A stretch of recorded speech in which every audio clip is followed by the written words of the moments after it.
Jaïrès, fils de la douleur, fils de ma douleur, souffrance. Donc quand on appelle Jaïrès veut dire souffrance, honte, confusion. Quel nom avoir un nom? Honte, honteux. Dans notre code, je crois, de la famille, au Congo, les noms à caractère ingérien sont défendus. Ces gens qui ne connaissent pas Dieu ont compris cela. Vous ne pouvez pas imaginer un mauvais nom dans votre tête. Appelez Samuel et rire. Tu donnes à ton enfant un mauvais nom, Benoni. Tu le limites, donc il ne peut pas évoluer. Il y a des gens, leur malheur commence par les noms. Parce que Dieu connaît l'importance du nom. Vous savez, la personne qui vous nomme va vous contrôler. Dieu a dit à Adam, et Ève a dit à Adam, nomme ces animaux. Tu vas les dominer, c'est. Tu vas les contrôler. Et quand quelqu'un vous portez le nom d'un parent, vous allez recevoir, même hériter ce mauvais caractère. Vous risquez, vous aurez besoin de la délivrance, de couper certaines choses. Il y a des gens qui sont limités. Vous prenez les noms n'importe comment. Vous donnez un enfant un nom païen, Abednego, Meshach. Est-ce que vous connaissez l'importance de ce nom? Ce nom a été donné quand Daniel et ses compagnons étaient en déportation. Les rois ont compris la spiritualité, ils changez-leur les noms. On ne donne pas les noms n'importe comment. Parce que les noms déterminent la destinée de quelqu'un. Vous êtes limité. Il y a des gens qui ont les noms qui ne font que pleurer. Tu dis dans ma vie, les choses ne marchent pas, je ne fais que pleurer. Mais quel nom portes-tu? La maman, je donne à mon fils un nom comme ça. Le papa a compris. Arrête. Pas à mon enfant. Pas le nom de Benoni. Même si tu meurs, je te perds la femme que j'aime beaucoup. Cet enfant ne sera pas abrégé, ne va pas porter une charge toute la vie à cause d'un mauvais nom Benoni. Non, lui sera appelé Benjamin, fils de la droite, fils de la bonne augure, fils de la faveur, non fils de la douleur. Le papa a changé, comprenant l'importance. Je ne veux pas que mon fils soit limité.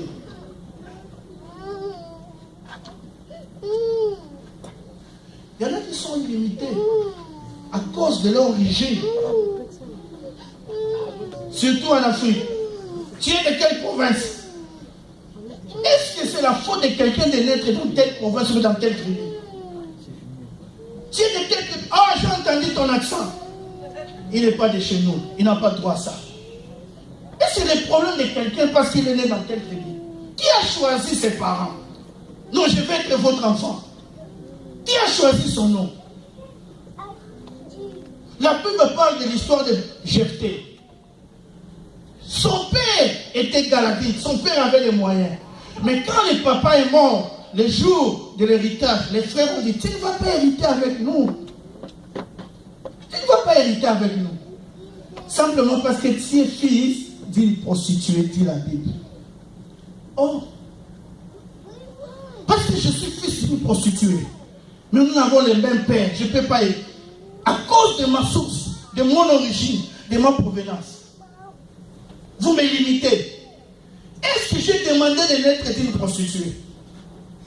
Qui a demandé à Dieu d'avoir de tels parents? Non, tu ne peux pas.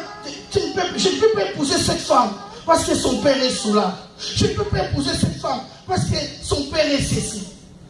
Même si tu es né dans une famille de sorciers, as-tu demandé à Dieu de naître dans cette famille? Non. Donc même la sorcellerie de ta famille ne peut pas te limiter. L'origine, la provenance limite certaines personnes.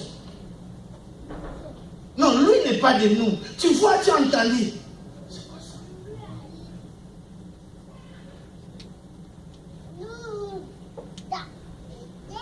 Même si c'est une famille remplie de sorciers, ce n'est pas lui qui a demandé. Il ne peut pas être limité à cause de cela, non.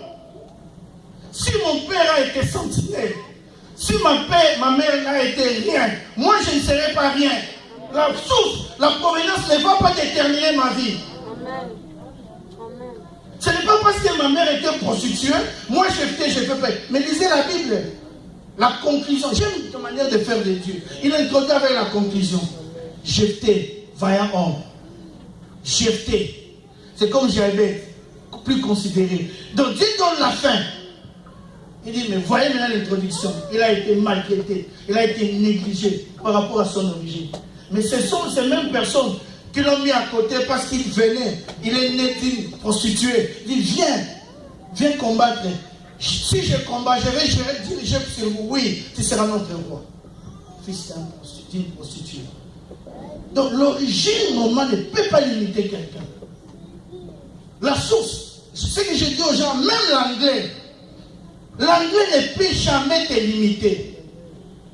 Non, vous voyez, il y a les... Non! Les Népalais qui réussissent ici, même les Somaliens. Peut-être qu'ils ne connaissent pas 3 phrases en anglais, mais ils réussissent. Ils évoluent comment? Et l'Espagne. Il y a des gens qui sont limités par l'arrière-plan culturel. Non, vous savez, nous, l'éducation que j'ai dans ma famille, je ne peux pas m'associer avec de telles personnes malheureuses. Tu n'as pas compris. Non, vous voyez ma famille. C'est comme quelqu'un qui me disait, tu sais que moi, je ne peux pas épouser quelqu'un de ma tribu. Je dis pourquoi? Il dit non, les femmes de ma tribu sont insoumises. Il n'a pas compris. L'arrière-plan culturel l'a bloqué. Il est esclave de la culture. Des gens qui sont limités psychologiquement, voire même intellectuellement, à cause des diplômes qu'ils ont reçus, entendus, considérant. S'il est devenu trop intelligent, très sage, plus que le Saint-Esprit, à cause de la connaissance, une barrière intellectuelle. Vous voyez ce que nous avons étudié. Ah bon, tu vas mourir comme ça.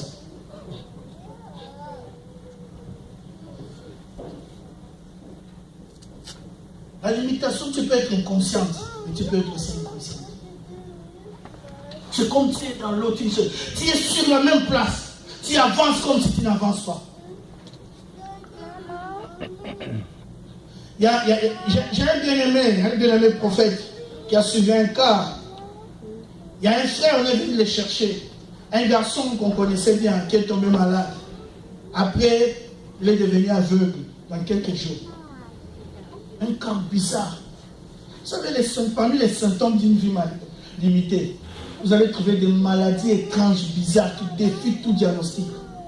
Ça, ce sont des symptômes d'une vie limitée. Et quand ils ont prié pour ce cas, ils ont prié, il n'y avait pas de guérison. Le Saint-Esprit lui a mis à cœur, il dit, mais parle-moi si tu as eu à faire certains rêves. Il a dit, oui, pasteur, je fais un rêve. La veille où j'ai eu un problème avec mes yeux, j'ai rêvé, je me suis retrouvé dans un tribunal où il y avait les juges. Et puis il y a la personne qui lisait la sentence m'a posé la question de me présenter. Dans les rêves, je me suis présenté. Après, il m'a posé le nom d'une fille. Connais-tu telle fille? J'ai dit oui. Et ils m'ont posé, tu es sorti, tu as couché avec cette fille? J'ai dit oui. Alors la personne qui posait la question, en réalité, c'était le papa de cette fille, qui est aussi parmi les juges. Il a dit, c'est ma fille. Elle est consacrée ici, dans notre loge. Comme tu es sorti avec notre fille, tu as touché quelque chose d'interdit. Ils ont parlé. Alors, une autre personne, toujours dans l'assistance, parmi les juges, a dit, voici ta sentence. Comme tu avais vu cette fille, à partir d'aujourd'hui, tu ne verras plus les plus belles femmes dans ta vie. Tu vas rester avec toute ta vie. Il a dit, quand les rêves a pris ça, il s'est réveillé, il ouvre les yeux ne s'ouvrent pas. C'est comme ça que Dieu a conduit les bien-aimés, ils ont compris que les sorciers avaient seulement mis une main ici dans les spirituels. Ils ont prié, ils ont prié, ils ont prié, ils ont chassé cette main. Et les frères ont recouvert la vie limitée. Les symptômes d'une vie limitée. Il y a des gens, vous savez, qui sont tellement intelligents. Ils conçoivent des choses. Ils peuvent même ils conçoivent, mais pas de réalisation. Une vie limitée. Il est intelligent, il peut concevoir, il a des bons projets, mais jamais il les met en action. Une vie limitée, c'est une vie de recul. Toi-même, tu es conscient que les choses ne marchent pas. Il y a une limite quelque part. Une vie limitée. Tu es en train de faire des mouvements, toi-même tu sais que j'ai fait. J'ai beaucoup perdu. Il y a des gens qui changent de ville pour rien. Oh non, parce que maintenant je vais déménager. Oh, tu te déplaces pourquoi? Oh, je ne sais rien, mais je vais partir. Mais après tu te rends compte que tu as perdu du temps inutilement. Allez demander à Naomi, avec son mari, Elimelech et les enfants, ils sont partis à Moab. Alors qu'il n'y avait aucune prophétie sur Moab. Ils habitaient Jérusalem. Maison du pain. Parce que les pères avaient manqué, alors qu'il y avait beaucoup de prophéties, ils ont ouvert Moab. Mais quand ils sont allés là-bas, il a vécu le recul de sa vie. Elle a perdu son mari, elle a perdu ses deux enfants. Dieu est bon, elle est rentrée avec Ruth. Donc, vous savez, il y a des gens qui sont qui bon, ceux qui yancent, balotant, tout vent de doctrine. Ça sont des gros mots. Amen. Amen. Une vie limitée. Il y a même des relations, vous manquez des relations comme ça. Vous pouvez travailler, mais vous ne retrouverez jamais ce que vous avez escompté. Et vous pouvez même vous travailler quand on doit promouvoir, les autres sont promus, pas vous. Les symptômes de vie limitée sont multiples. Il a fait 38 ans. C'est la piscine de Bethesda. Et vous savez quoi le problème? Bethesda veut dire maison de miséricorde. Les 5 portiques, l'image de la grâce. Et la piscine de salut.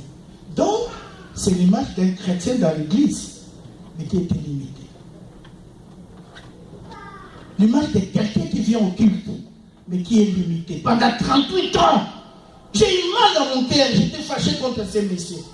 J'ai dit 38 ans, tu souffres, tu es là près d'une petite piscine, tu as ta l'air d'extérieur. 38 ans. Non. Mais je bénis Dieu pour la présence de Christ.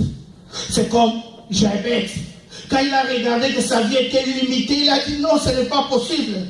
Quelque part dans Deutéronome, Dieu a dit aux anciens que personne ne déplace les limites, les bornes que les anciens ont mis.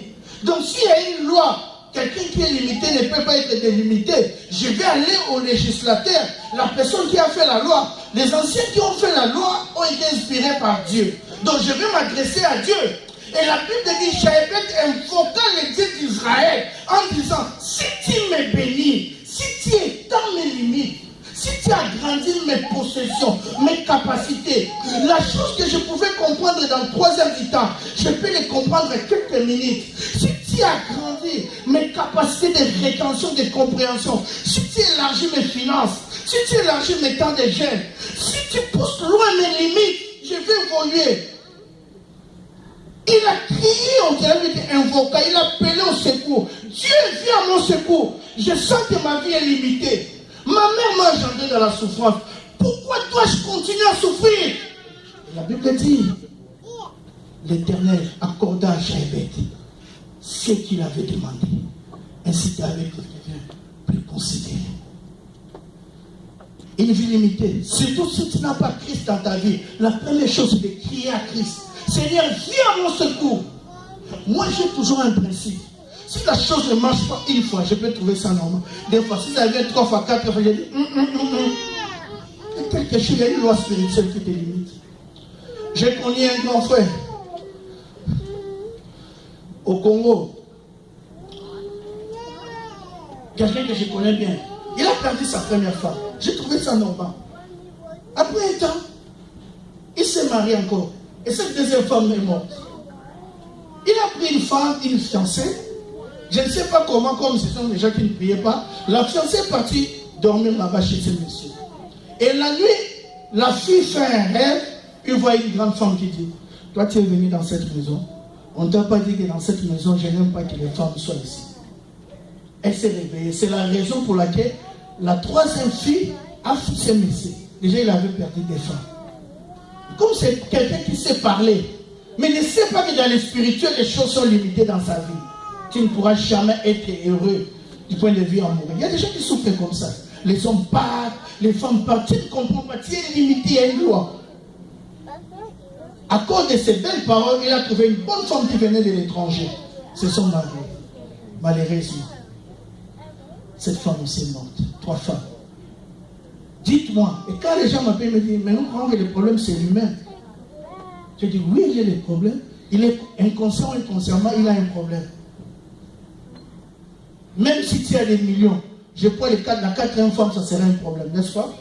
Parce qu'on sait qu'il y a quelque chose de spirituel. Quand les choses ne marchent pas, ça devient que quelque chose ne marche pas. Je dois crier à Dieu.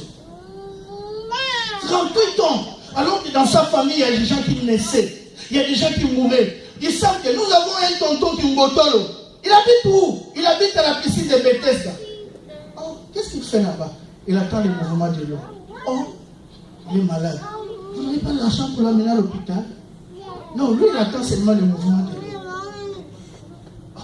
Donc, lui, quand les gens viennent là, Mbotolo, dans votre famille, il y a 3 naissances. Mbotolo, c'est un nom que je donne. Dans votre famille, il y a des gens qui sont morts. Et vous savez, hier, vous avez eu 3 mariages. Il y a votre nièce, votre neveu. Donc, les choses se sont passées dans sa famille, lui-même était ignorant. Parce que quand vous êtes limité, vous n'aurez pas certaines informations. Le diable va tout faire. Même éloigner de vous certaines connaissances. Il était là limité. Oh, je bénis Dieu. Le fils de l'homme. L'homme qui est mort à la fleur de l'âge à 33 ans. La Bible dit, il a reçu l'onction sans mesure. La Bible dit, vous savez combien Jésus-Christ allait de lieux en lieux, faisant du bien et délivrant tous ceux qui étaient sous l'empire du diable. Il a rencontré cet homme que la Bible appelle, alléluia, le ressuscité du 3e jour, les narcisses de Saron, l'étoile brillante du matin. Il est la compassion personnifiée, l'amour de Dieu. Il est la parole faite chair. Cet homme de 38 ans était face à ce jeune homme de 33 ans. Il lui a dit, que veux-tu que je fasse pour toi? Quel est ton problème? Je n'ai personne, limité toujours. Vous savez, il y a des gens qui entrent dans la présence de Dieu, tellement ils sont limités, ils oublient même leurs problèmes. Parle de ton problème, tu commences à dire, Seigneur, tu as vu les frères Eric se marier, et moi, non. Toi parle, Seigneur, visite-moi que je me marie. Les frères Eric se marier, c'est sa bénédiction. Que veux-tu que je fasse pour toi? Je te pose la question, je ne t'ai pas dit si tu as quelqu'un. Vous voyez, la limitation dérange même les gens. Vous entrez dans la présence de Dieu, vous faites des fausses prières. Oh Dieu m'a jamais exaucé, mais quel genre de prière fais-tu? Parce que tu as un problème. Il faut que tu sois formaté dans ton mind. Que veux-tu que je rencontre Dieu en personne? Que veux-tu que je fasse pour toi? Parce que là, je venais de guérir la belle mère de Pierre. J'ai guéri la fille de Jairus. J'ai multiplié les pains. Je suis capable. Que veux-tu même de pardonner tes péchés? Que veux-tu? Je n'ai personne. Il a dit, lève-toi, prends ton lit. Oh, je bénis Dieu. Ingotolo connaissait l'adresse de la maison. Il a fait 38 ans. J'imagine qu'il est venu, il avait 12 ans. Donc il est rentré à 50 ans. À la maison, peut-être ils étaient en plein anniversaire. Il voit quelqu'un d'entrer avec quelque chose au dos. Parce que le Christ lui a dit, prends ton lit et marche. Il voit quelqu'un avec quelque chose au dos. Là, la petite Cynthia, ou Nadège, ou Idette, ou quel nom, sa nièce qui était à la maison, ouvre la porte, il va dire à maman, maman, il y a un monsieur qui rentre là, calmement. Il est en train de porter un lit. Vous le connaissez? Moi, je n'ai pas besoin de lit ici. On va les lire au magasin, non? Il y a un monsieur qui entre avec un lit. La maman vient chercher à la fille. Quand il vient comme ça, il ressemble à mon frère. Oh, c'est votre tonton. Ah, c'est lui qui a fait 38 à la piscine. Oui, c'est lui. Il est en train de porter la chose qu'il a portée pendant 38 ans. C'est lui. Il est en train de porter cette chose qui était la honte de sa vie, la confusion de sa vie, est devenue le témoignage. Je déclare si quelqu'un ce matin, ce qui faisait ta honte, ce qui faisait ta confusion, sera le témoignage de ta vie. Je déclare ce matin que la main de Dieu touche quelqu'un, que la personne sort de la confusion, que la personne sort de l'imitation, que la personne sort de la honte au nom de Jésus. Ce qui t'a fait pleurer devient ton témoignage. Cela est capable. La même puissance de Dieu peut le faire. Ce qui t'a fait pleurer. Hier, j'étais quelque part pendant la journée. Je suis allé à Cleveland hier. Il y a une personne. Ils ont fait longtemps. Pas d'enfant. Et hier, j'ai touché Miradi, cet enfant, entre mes mains. J'ai dit, voilà, la stérilité qui était la honte. Maintenant, Miradi de Dieu est un témoignage. Ce n'est qui avait la vie limitée est devenu le plus considéré. Cela est possible. La chose qui t'a fait pleurer peut devenir ton témoignage. Tu vas rire. Autrefois, on m'appelait chômeur. Autrefois, on m'appelait stérile. Voilà mes enfants. Amen. Tu parleras comme Anne a parlé. À cause de la douleur, les gens se sont moqués de Anne. Pénina s'est moqué de Anne. Mais aujourd'hui, Anne a Samuel. Samuel vaut plus que 10 enfants pour Anne. Le témoignage de Dieu. Le témoignage de Dieu. Que Dieu brise les limites dans ta vie. Est-ce que quelqu'un a besoin que Dieu brise ses limites? Ce qui faisait ta honte, ce qui t'a fait pleurer la nuit, c'est l'incapable que cela constitue ton témoignage. Il a fait 38 ans de honte. Il était limité. Puis quand il s'est tourné vers le Fils de l'homme, il a eu la délivrance, le témoignage, la main de Dieu. Est-ce que tu peux te mettre debout ce matin? Tu parles à Dieu, corps à corps, face à face. Tu présentes ton problème à Dieu. Il te demande ce matin, que veux-tu que je fasse pour toi? Ne sois pas limité dans ton mind. Ne sois pas limité dans ta pensée. Ne dis pas, Seigneur, voilà, tu avais béni Lévin. Ça, c'est le problème de Lévin. Parle de ta situation. Seigneur, j'ai besoin de toi dans ma famille. J'ai besoin de ta main. Seigneur, délivre. Je veux sortir des limitations. Même si tu es oublié comme Joseph en prison. Même si les gens ne tiennent plus compte de toi. Même si la bénédiction t'a oublié ce matin. C'est incapable. Dieu est capable qu'on puisse se souvenir de vous. Dieu est capable de faire cesser le sommeil au roi pour se souvenir de Mardoché. Dieu est capable de donner un rêve bizarre au roi pour aller chercher Joseph. Qui t'a oublié? Ce matin, oh Dieu, nous avons besoin de ta visitation. Alors que nous sommes dans la prière, la chorale nous conduit dans un petit chant d'adoration. Mais tu es la meilleure personne qui peut prier pour ta vie. Tu es le meilleur intercesseur de ta vie. Oh Dieu, regarde, les choses ne marchent pas dans ma vie. Regarde, oh Dieu. Je vais de l'avant, mais comme si je recule en arrière. Tout ce que j'investis, je ne récolte que la déception. Tout ce que j'ai en termes de relations n'avance pas, ne prospère pas. Je ne vis pas la prospérité, financièrement, physiquement, matériellement. Il y a quelque chose qui ne marche pas dans ma vie. Viens, oh Dieu, délivre tes limites.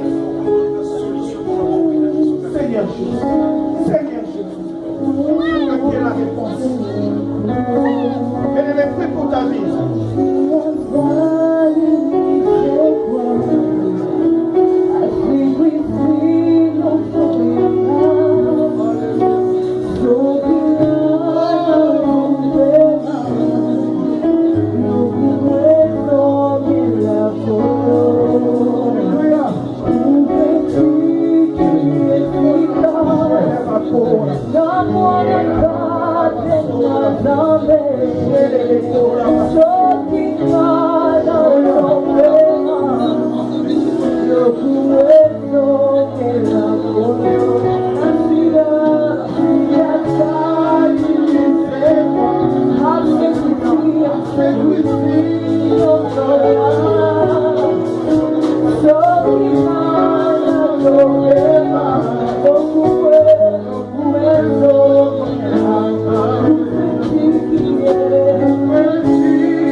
Gardons un moment de silence.